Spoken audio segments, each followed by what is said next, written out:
Como são constituídos problemas de escrita que incidem sobre seus aspectos semânticos e estruturais? A produção de um texto escrito envolve aspectos específicos de estruturação do discurso, de coesão, de argumentação, de organização das ideias e escolha das palavras, do objetivo e do destinatário do texto. Cada texto tem sua função e todas essas formas precisam ser trabalhadas. Nós trouxemos aqui alguns princípios, né, que o Cagliari coloca em relação a como um texto se estrutura de forma significativa, na medida em que é fundamental para pensar os problemas de significação ter uma ideia geral de como que um texto deve estar estruturado para que ele possa, de fato, cumprir o seu papel, ou seja, transmitir ideias, pensamentos, desejos, necessidades entre as pessoas. É importante colocar que nós não pretendemos, né, na nossa aula, até porque não é o nosso objetivo e nem seria possível, aprofundar, né, o entendimento e a discussão em torno dos aspectos, por exemplo, de coesão e coerência. O que é fundamental pensar é ter claro alguns elementos, né, que compõem a estruturação de um texto, até para que a gente possa entender problemas relativos à estruturação do texto. Eu acho que o que nós elegemos aqui para estar discutindo é suficiente para que minimamente a gente possa, diante de uma produção de uma criança, perceber algumas fragilidades, algumas dificuldades, alguns aspectos que ela ainda não tem claro, que ela ainda não adquiriu, que acabam de uma certa forma comprometendo a significação do seu texto e que nós adultos e educadores podemos intervir e trabalhar uma vez entendendo que aspectos são esses. Bem, vamos então escutar, para dar continuidade, né, a explicitação de como que um texto se estrutura, né, que elementos são fundamentais para que ele esteja estruturado de forma significativa, uma estudiosa, uma pessoa aí que trabalha também, né, com crianças e fundamentalmente com a produção escrita de crianças. Bom, a coesão é o que mantém as partes de um texto unido. Então, a gente pode dividir a coesão em duas partes, em sequencialidade e topicidade. A parte da sequencialidade tem a ver com a progressão referencial. O que é isso? Quando a gente introduz um referente num texto e como que esse referente vai aparecendo ao longo do texto. Então, por exemplo, se eu estiver falando do Chapeuzinho Vermelho. O Chapeuzinho Vermelho foi pela floresta, daí esse ela faz parte da progressão referencial. Então, eu comecei falando de um referente, que é Chapeuzinho Vermelho, e eu continuei falando sobre esse referente ao longo do texto de várias formas. Topicidade, ela tem a ver com o tópico do texto.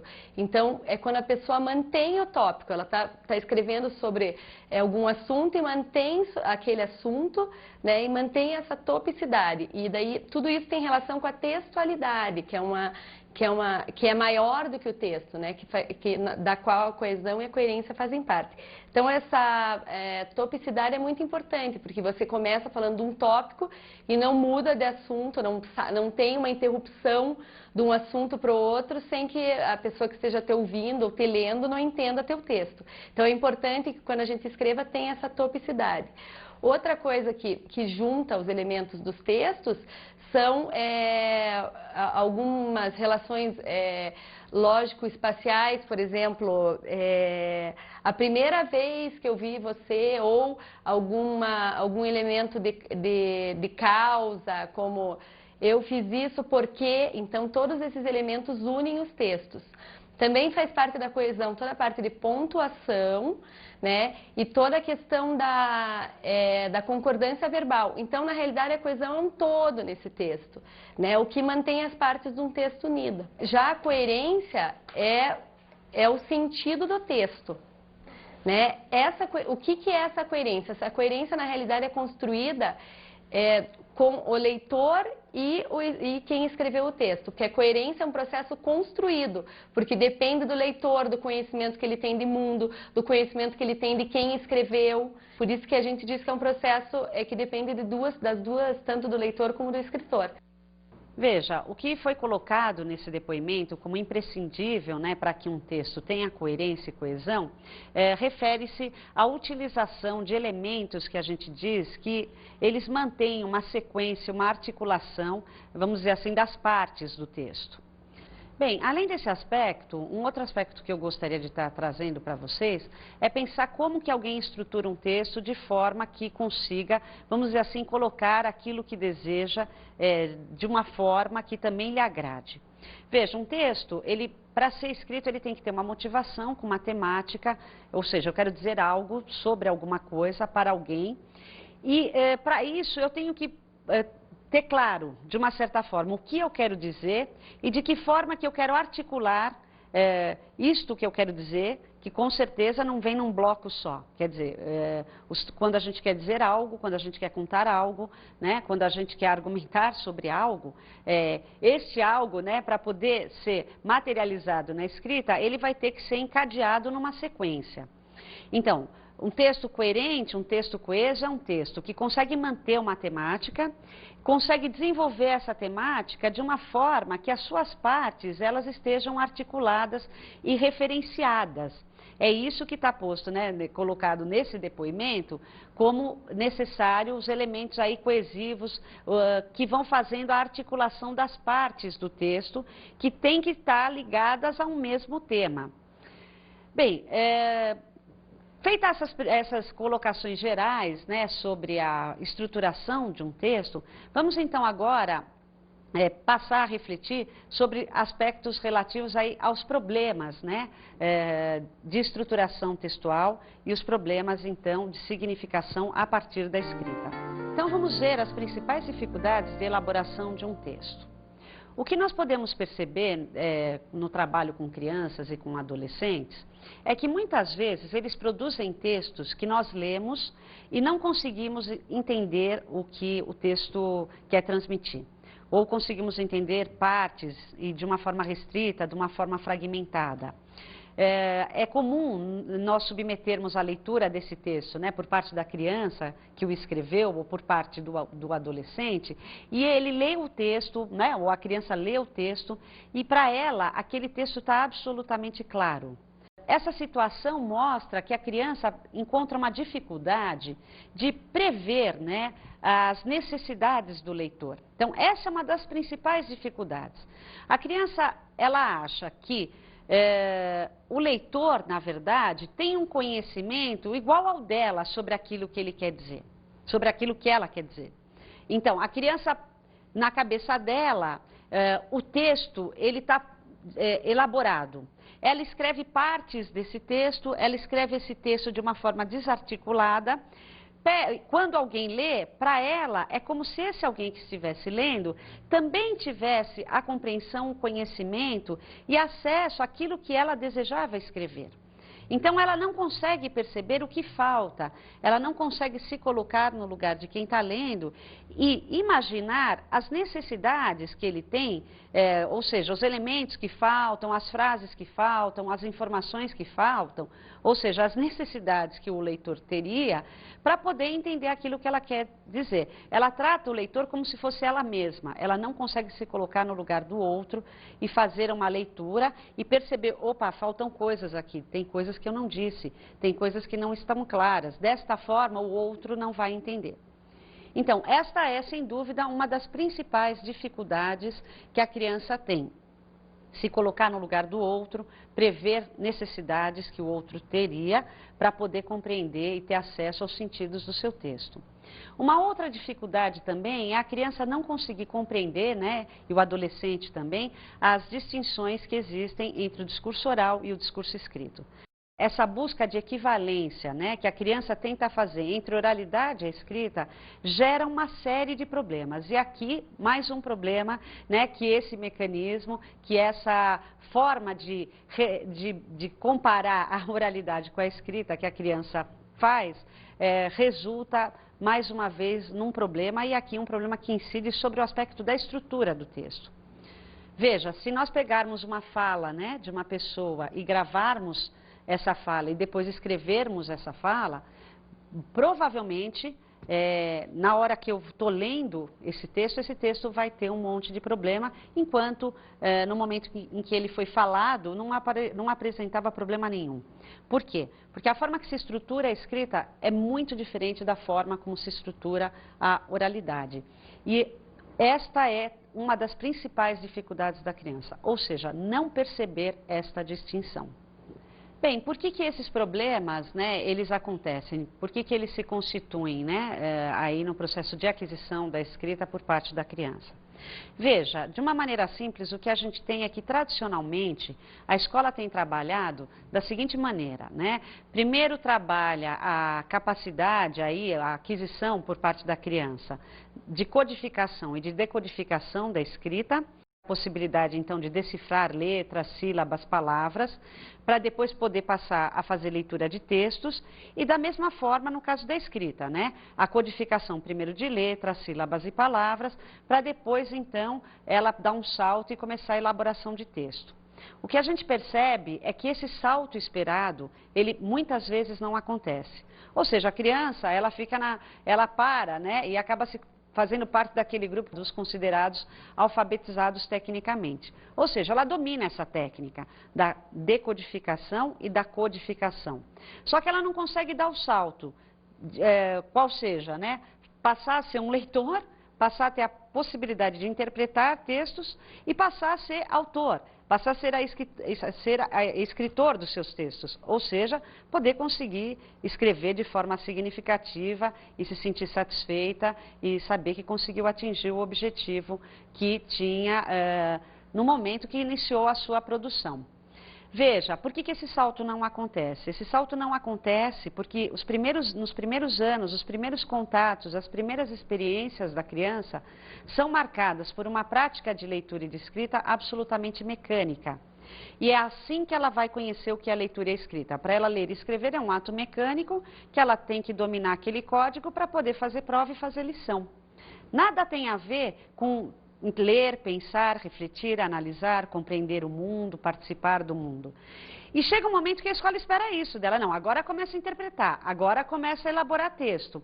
Só que aí já se passaram 7 anos, 8 anos, 9 anos, e a experiência, a marca e o tipo de relação já está estabelecido. Uma relação negativa, uma relação mecânica, uma relação de obrigação, de desprazer, e a criança efetivamente não sabe interpretar e nem sabe escrever de forma significativa. Então, a gente vai ter que trabalhar com ela. E para poder pensar um pouco mais sobre isso, nós pensamos hoje também em trazer para vocês 2 produções, ver como é que a gente pode também trabalhar com a criança a questão de um texto, como é que a gente pode ler um texto e ver de que forma que ele está estruturado, e aí poder também depois intervir na sua estruturação e na sua significação. Formas de intervir com dificuldades de elaboração de um texto, ou seja, como lidar com as dificuldades de elaboração textual apresentadas pelas crianças. Então vamos fazer a leitura de 2 produções. Essas produções foram escritas por uma mesma criança e vamos pensar aí como é que nós podemos intervir, como que nós podemos ajudar a criança no trabalho de estruturação do seu texto. Bem, então a primeira produção, né, é um texto que a criança escreve, é uma cartinha para o Dia dos Pais. Na primeira produção ela escreve o seguinte: o meu pai é bom. O meu pai é muito bom, eu ajudo ele e respeito. Nós passeamos de bicicleta, jogamos. Eu gosto do meu pai, ele é super hiper bom. O meu pai pegava eu no colo, eu gostava muito quando fazia carinho, ele sempre colocava eu no berço e no carrinho e etc. E a gente assistia à televisão. Aqui, entre essas linhas, né, a criança, que aqui a gente está denominando pela letra J, ela desenhou uma linha de corações e termina: é pai, o senhor é muito bom e muito legal, eu gosto muito de você. É importante esclarecer que essas questões que estão aqui em vermelho, o que, por quê, como era e quando, não foram escritas pela criança. Na verdade, são questões que nós formulamos para essa criança, para que ela pudesse pensar na forma como estava estruturando o seu texto, em passagens, em trechos que não estava claro, que ela poderia dizer mais, que ela poderia oferecer mais elementos para o leitor, e que a partir dessas perguntas ela pôde, então, perceber exatamente o que faltava de informação para quem estava lendo e o que faltaria então de informação para o seu pai, e que, portanto, ela deveria atuar, operar sobre essa estrutura, modificar essa estrutura para que ela conseguisse transmitir para o pai aquilo que ela desejava de uma forma mais plena, mais próxima do que ela realmente desejava. Então, uma forma de intervir, né, com isso que nós estamos colocando, é que uma forma de intervir na elaboração textual da criança é poder ler junto com a criança a sua produção e elaborar questões que eu, como leitor, vou fazendo ao ler o texto da criança. Mas o quê? Mas por quê? Como? Quem? Aonde? O que será que aconteceu? Então vamos ver aqui no caso específico como isso foi feito. Então ela coloca: o meu pai é muito bom, eu ajudo ele e respeito. Nós passeamos de bicicleta, jogamos. Ao ler esse texto, eu me pergunto: jogamos o quê? E essa pergunta foi feita para a criança. No mesmo caso aqui, eu gosto do meu pai, ele é super, hiper bom. Por quê que seu pai é super, hiper bom? Você está só dizendo para ele que ele é bom, mas será que ele sabe por quê? Quer dizer, você teria mais, alguma coisa a mais a acrescentar para deixar claro para ele por que você acha que ele é super, hiper bom? Essa questão foi feita para a criança. E no final ele diz: o meu pai pegava no colo, eu gostava muito quando fazia carinho, ele sempre colocava no berço e no carrinho e etc. E a gente assistia à televisão. Como é que era essa situação? Quando que vocês assistiam televisão? Enfim, uma série de perguntas poderiam ser feitas. Aqui nós fizemos algumas, várias outras poderiam. Essas perguntas, elas vão surgindo a partir do momento que eu, leitor, começo a leio esse texto não para procurar os erros, para procurar as falhas gramaticais, os erros ortográficos. Quando eu começo a pensar: o que será que essa criança tem para dizer para o pai? O que ela deseja dizer para o pai? Quer dizer, que experiências, que histórias, que sentimentos. Quer dizer, quando eu, adulto, passo a interpretar essa carta, naturalmente questões vão surgir. E eu posso estar confrontando a criança exatamente com essas questões, que são questões que eu, leitor, gostaria que ela respondesse no seu texto, para que eu pudesse entender melhor e ter mais acesso àquilo que ela quer contar. Veja como que a criança, uma vez, né, confrontada com essas questões, ela passou a operar de uma forma mais ativa e pôde reestruturar o seu texto e esse texto já se apresentar de uma forma, vamos dizer assim, mais significativa e mais trazendo mais sentidos do que a primeira versão. A criança, então, a partir dessas questões, passa a escrever: o meu pai é muito bom, eu ajudo ele, respeito, nós passeamos de bicicleta, jogamos dominó, jogo da velha, etc. Quer dizer, aqui, respondendo ao que jogamos.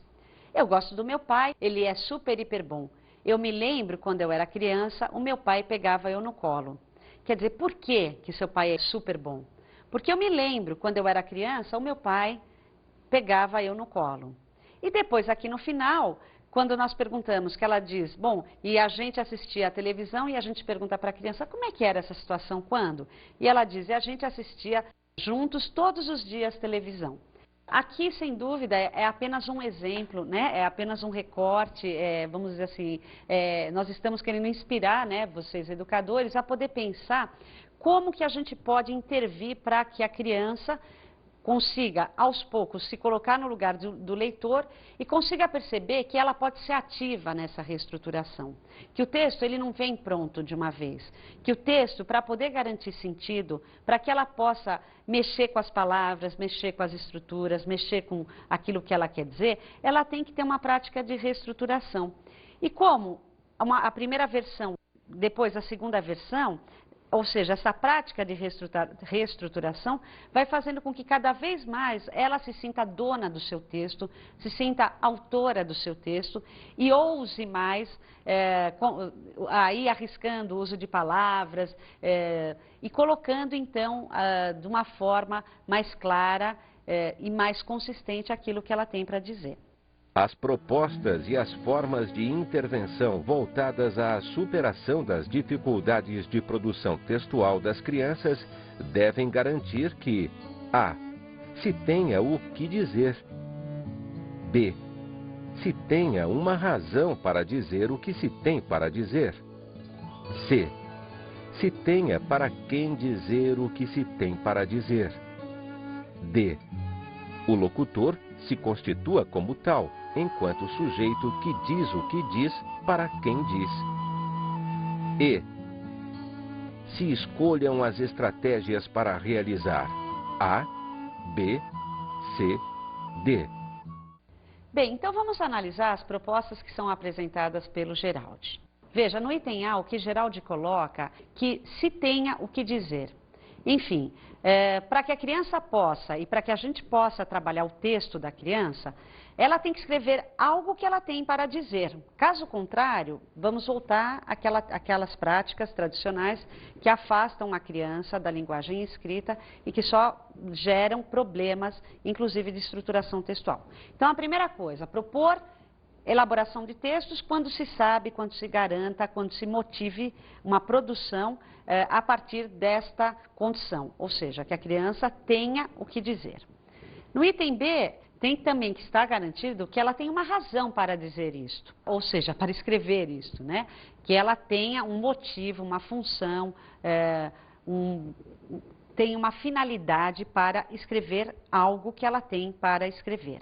No item C, é que se tenha para quem dizer o que se tem para dizer.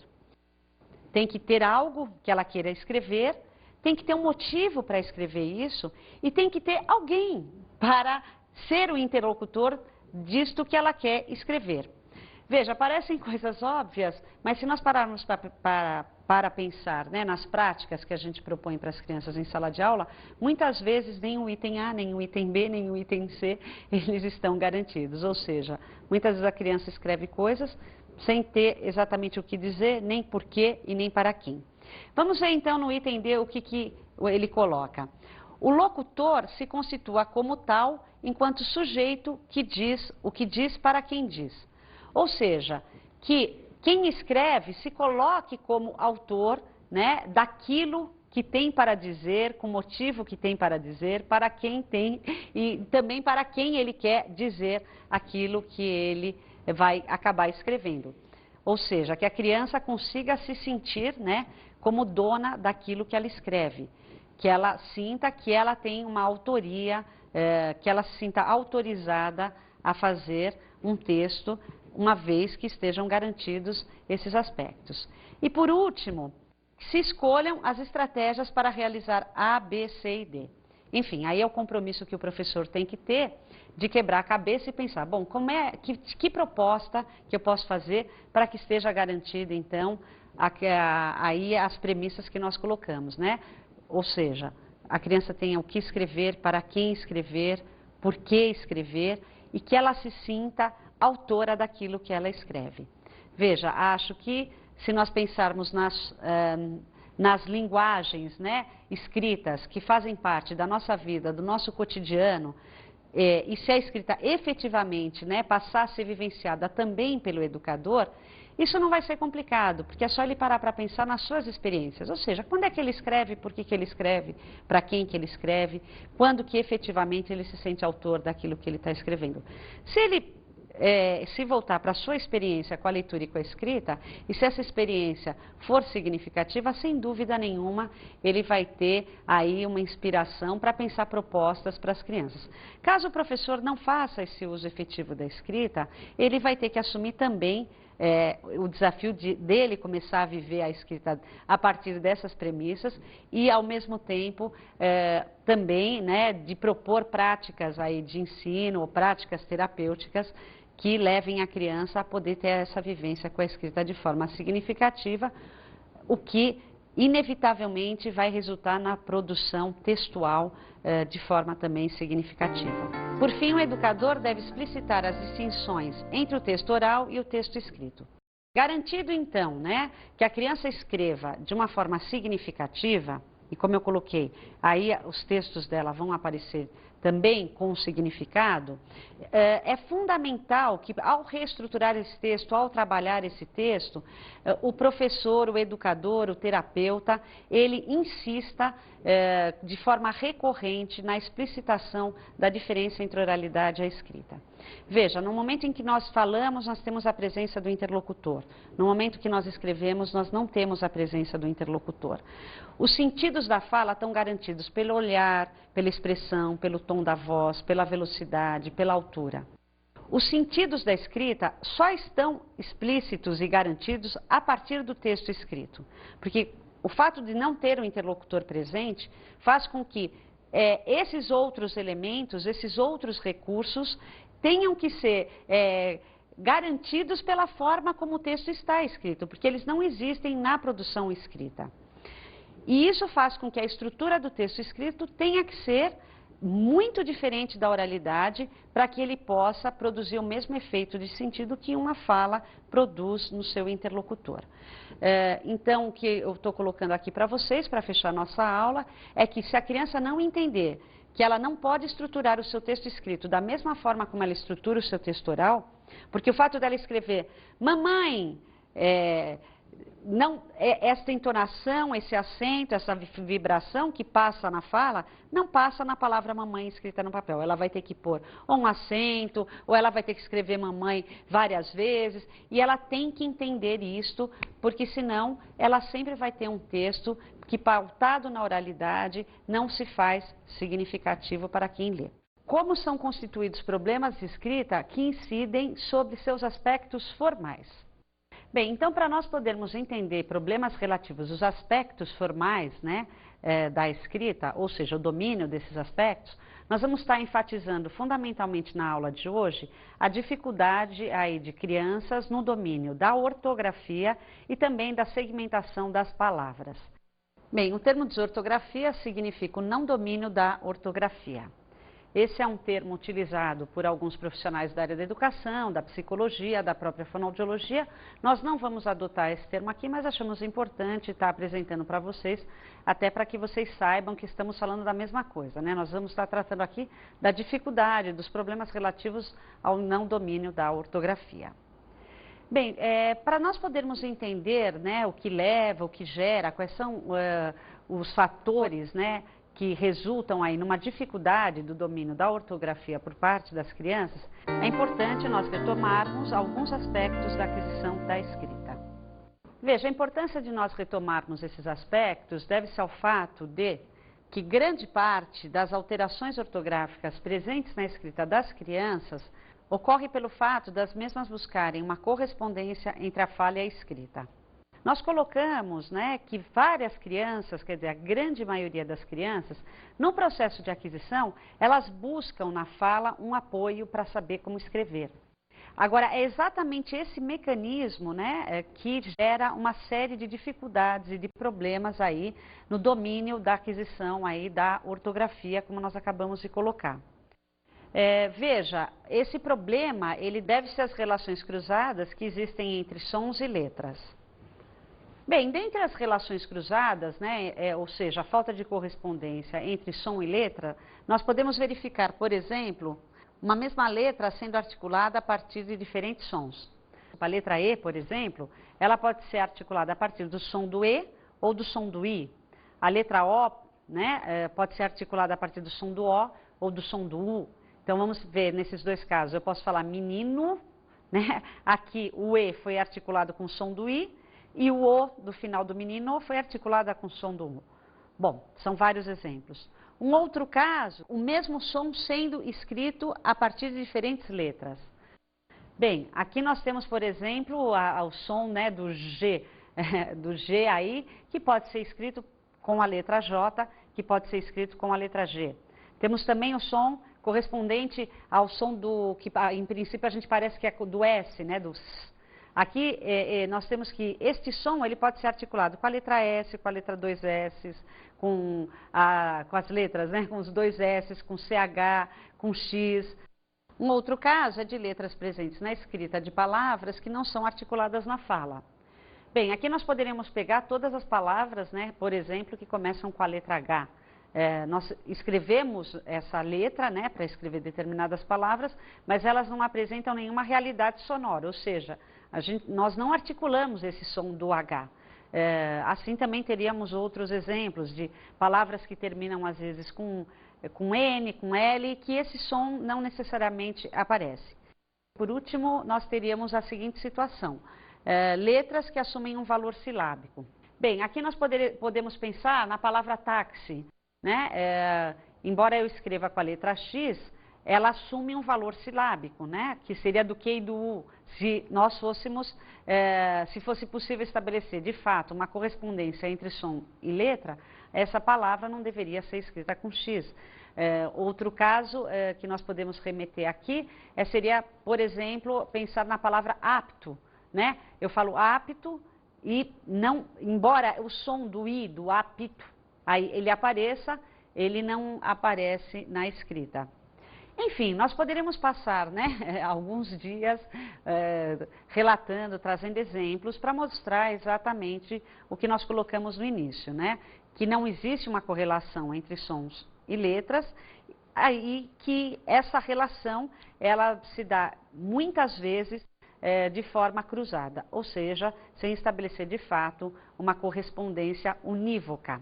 Bem, então os problemas, né, relativos às manifestações ortográficas fora da norma, elas devem-se exatamente pelo fato de não existir uma correspondência entre sons e letras. Xícara se escreve com X ou com CH? X. E chácara? CH. E como é que você escreve peso? Peso é com P. É com S ou é com Z? Com S. E xícara se escreve com X ou com CH? X. E chácara? X. Peso se escreve com S ou com Z? Com Z. Peso se escreve com S ou com Z? Peso. Com S. E xícara? Se escreve com CH ou com X? X. E como é que você escreve chácara? É com X ou é com CH? Com CH. Peso se escreve com S ou com Z?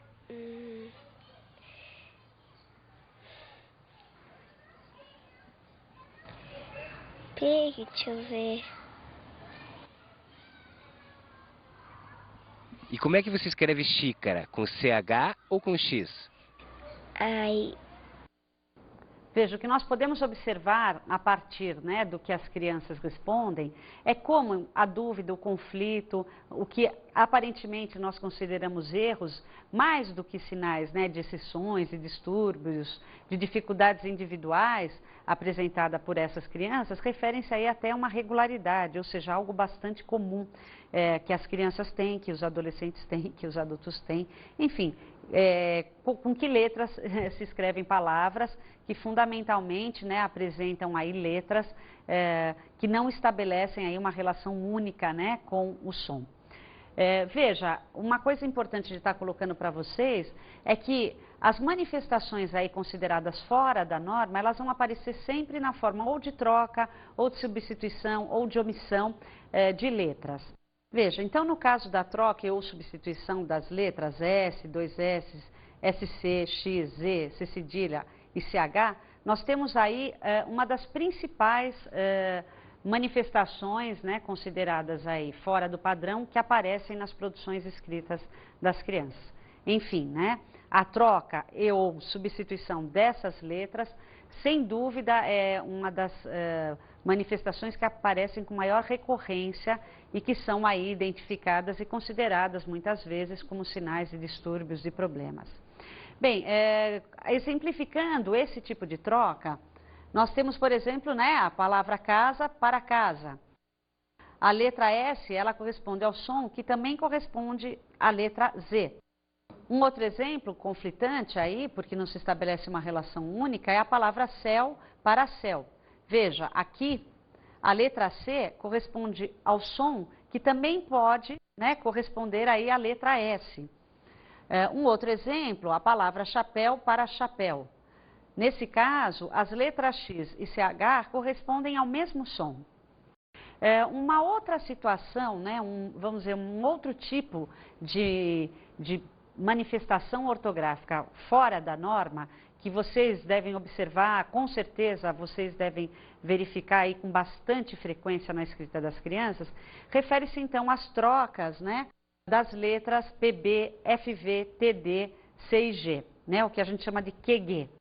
Veja, não sei se vocês já pararam para pensar, né, se já conseguiram elaborar alguma hipótese em função aí dessa frequência, né, da recorrência enorme, né, que nós verificamos nas escritas das crianças, que apresentam aí essas trocas, o PB, FV, TD, QG. Provavelmente muitos de vocês, né, também já cometeram essas trocas, ou em alguns momentos de mais estresse, de escrita aí com uma rapidez maior, a gente ainda pode cometer. Bem, então eu vou tentar explicar para vocês por que, né, essa troca é uma troca tão previsível e tantas pessoas e tantas crianças fazem esse tipo de troca na escrita. Veja, se vocês observarem, né, e aí vocês podem até depois tentar fazer isso, no momento em que nós vamos articular esses sons, né, que são considerados os pares mínimos, o PB, TD, QG, FV, a gente tem alguns outros, nós aqui escolhemos alguns. Então, quando nós vamos articular os pares mínimos, o P e o B, por exemplo, se vocês observarem, o movimento da língua, o movimento dos lábios, ele é exatamente o mesmo nesses dois casos. Então, P, B. Por exemplo, o F do F, né? F, V. O T, D.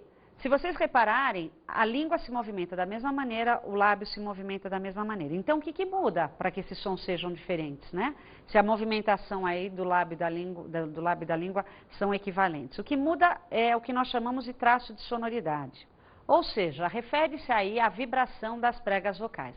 As pregas vocais se situam mais ou menos aqui, né? Nós não conseguimos ver, mas conseguimos sentir a sua vibração e aí de uma forma diferenciada. Então nós temos aí os pares mínimos que seriam os sons surdos e os sons sonoros, ou seja, os sons surdos aqueles que não têm a vibração nas pregas vocais e os sons sonoros quando existe a vibração nas pregas vocais. Então no caso dos pares mínimos nós vamos ter o PB, por exemplo, o P ele é um som surdo. Na hora que eu faço P, eu não vibro. O B, ele é um som sonoro. Então, a língua se mexe do mesmo jeito, o lábio se mexe do mesmo jeito. No caso, um é surdo e o outro é sonoro. Ou seja, num caso eu vou ter a vibração das pregas vocais e no outro caso não. O mesmo acontece com os outros pares que nós já colocamos para vocês, o TB, o QG, o FV. A única distinção, né, então, é a vibração das pregas vocais, o que é complicado da criança poder perceber. Então, o que acontece? A criança, muitas vezes, ela fica na dúvida, ela fala pato. Então, vocês percebem a criança, pato, é com P, é com B, é com P, é com B. Quer dizer, porque ela movimenta do mesmo jeito o lábio e a boca, e essa diferença, né, da vibração da prega vocal é imperceptível para ela. Por quê? Porque eu estou fazendo outros sons, eu estou articulando, por exemplo, as vocais do pá, o a, e todas as vogais são sonoras. Enfim, na articulação das vogais, a minha prega vocal sempre vibra. Então, é impossível a criança, a partir da articulação desses pares mínimos, desses sons, perceber que um vibra, o outro não vibra, então aquele que não vibra é aquela letra que eu tenho que usar. Enfim, o apoio na oralidade, nesses casos, é a pior coisa que a criança pode fazer e a pior dica, né, que nós podemos dar à criança para que ela resolva o conflito de como escrever determinadas letras, aí que correspondem aos chamados pares mínimos. Bom, nesses casos, então, nós temos crianças que ficam conflitadas aí com a forma de escrever, por exemplo, jantar ou chantar, cavalo ou cafalo, vaca ou faca, porta ou porda. Veja, como eu coloquei para vocês, vocês já devem ter observado também várias situações, né, nas quais a criança, por exemplo, para escrever a palavra porta, ela fica articulando sem o som, porta, fazendo esse movimento aqui, né, com a boca, com a língua, para poder saber se é com P, se é com B, se é com T, se é com D. E veja que complicado, o que eu acabei de falar para vocês é que o único traço que distingue esses pares mínimos é o som, é a sonoridade, um mais vibrante, o outro sem vibração. E a criança, quando ela simplesmente articula, faz o movimento de lábio, o movimento da boca, ela está, inclusive, sem ter qualquer referência, né, aí da sonoridade desses sons, que poderia, de alguma forma, né, dar uma referência para ela, se é com uma letra ou se é com a outra. Veja, como é complicado, né, mecanismos, aí, estratégias ou propostas, né, que nós educadores até fazemos para as crianças, que acabem reforçando na criança o recurso aí, né, de buscar na oralidade, na fala, na articulação dos sons, alguma dica, alguma referência para ela saber com que letras se escrevem as palavras. Veja, assim como nesse caso que eu acabei de falar para vocês, né, da troca das surdas pelas sonoras na escrita, como nos casos que nós discutimos anteriormente, nas relações cruzadas entre sons e letras, o que a gente observa é que a criança ela acaba tendo 50% de chance de acertar. Então, às vezes ela vai escrever o casa com S, às vezes ela vai escrever o casa com Z, às vezes ela vai escrever o porta com P, às vezes ela vai escrever o porta com B. E esse 50%, na verdade, é a chance que qualquer um de nós teríamos de acertar, uma vez aí que 50% posso acertar e 50% posso errar. E não refere-se exatamente à falta de atenção ou à falta aí de envolvimento, dedicação por parte da criança. Quando a criança comete esse tipo de troca é porque ela tem dúvida, ela está conflitada, ela não sabe com que letra se escreve. Às vezes ela acerta porque ela tem aí uma porcentagem, né, de possibilidade de acerto. E às vezes ela erra também por essa possibilidade. Então nós temos que cuidar para não fazermos análises simplistas, né, no caso aí da forma como nós analisamos as escritas que não correspondem à norma por parte da criança. As hipossegmentações e as hipersegmentações. A hipersegmentação é quando a criança ela realiza cortes, segmentações nas palavras que não existem. Então, por exemplo, ao invés dela escrever rodelinha como uma única palavra, ela escreve rodelinha. Em geral, essa hipersegmentação acontece porque a criança, quando vai escrever a palavra, ela fala a palavra.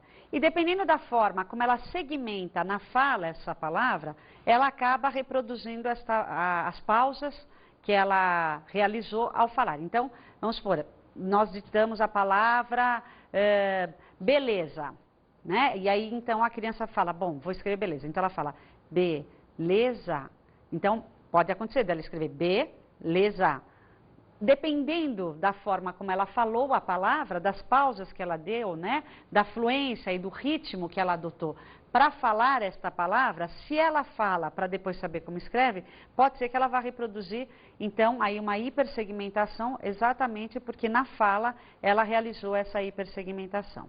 A hipossegmentação é quando a criança, até por conta de buscar de novo na fala, né, aí o apoio, ela junta pronomes, preposições, artigos, que na fala eles não se separam. Quer dizer, se vocês repararem, a gente fala todo mundo, para casa.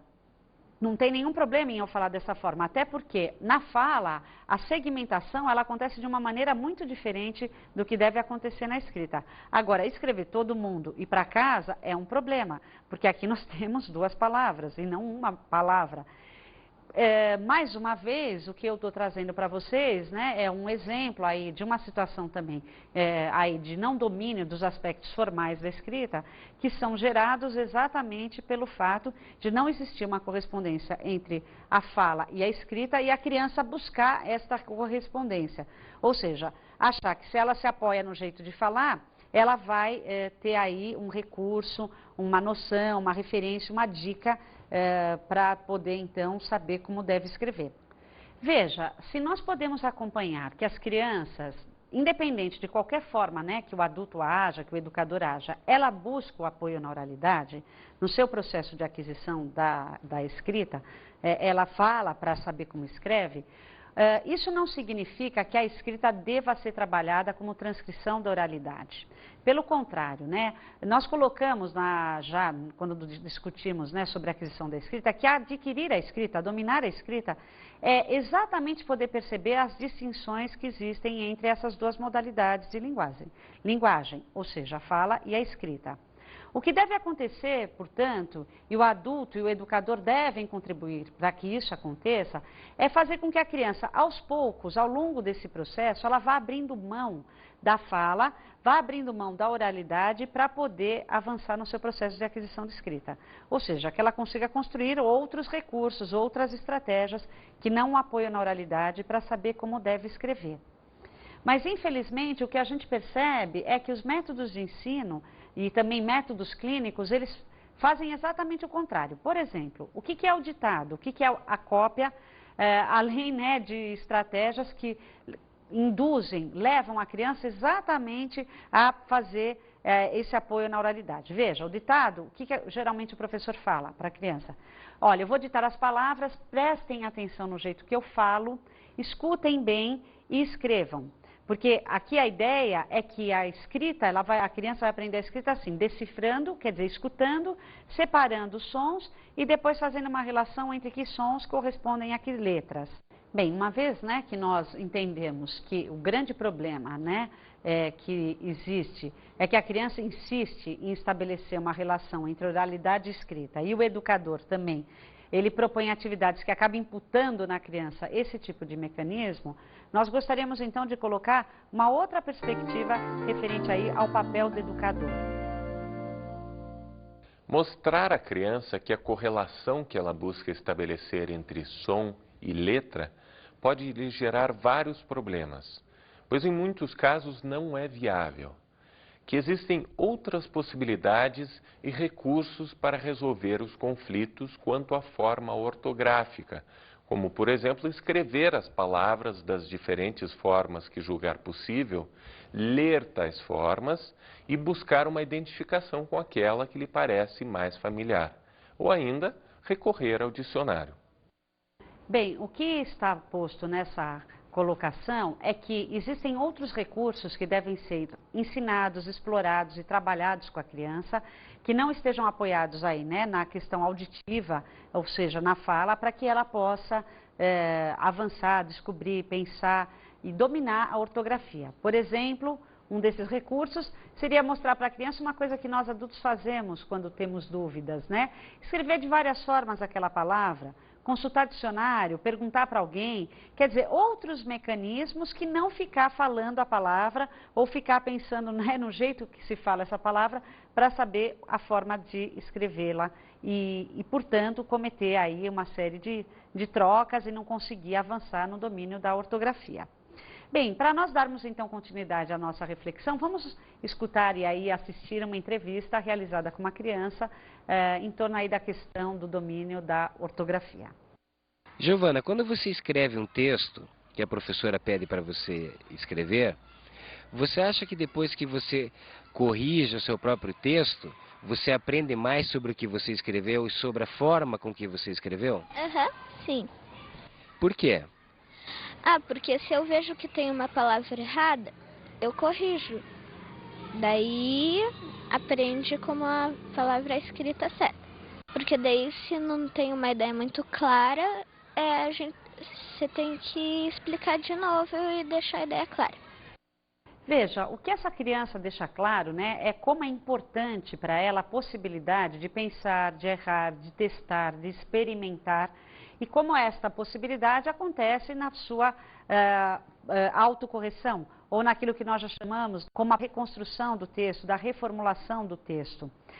Exatamente nessa situação que a criança pode pensar sobre a forma como está escrevendo, pensar sobre os aspectos formais, intervir nesses aspectos, buscando novas soluções, novas alternativas e aí experimentando então essas mudanças e podendo cada vez mais se aproximar aí da convencionalidade da escrita. Bem, entendido isso, nós gostaríamos então de continuar pensando o papel do educador. O educador deve respeitar os erros da criança, que eles possam aparecer, que sejam objeto de discussão e de reflexão entre a criança e os adultos, que sejam tratados como conhecimentos que a criança tem sobre a escrita. Bem, o que está colocado aí é que é fundamental que o educador entenda que as manifestações ortográficas, mesmo aquelas que não estão dentro do padrão, elas revelam conhecimentos, pensamentos, hipóteses, reflexões que as crianças estão fazendo em torno exatamente da ortografia. É fundamental, então, que ela tenha a possibilidade de experimentar. E isso não pode acontecer a não ser na produção espontânea. Pedindo para a criança copiar, ditando palavras, dificilmente a criança vai poder experimentar, refletir, pensar, errar, testar. Só na produção textual e na produção espontânea de escrita. Para terminarmos a nossa aula, eu gostaria de colocar para vocês aí uma reflexão, e acho que é fundamental que a gente nunca esqueça que não são apenas as crianças que apresentam dificuldades ortográficas. Nós adultos apresentamos essas mesmas dificuldades e nos deparamos cotidianamente com dúvidas, com conflitos em relação à forma de escrever as palavras, e nem por isso, né, nós somos considerados como portadores de distúrbios de escrita.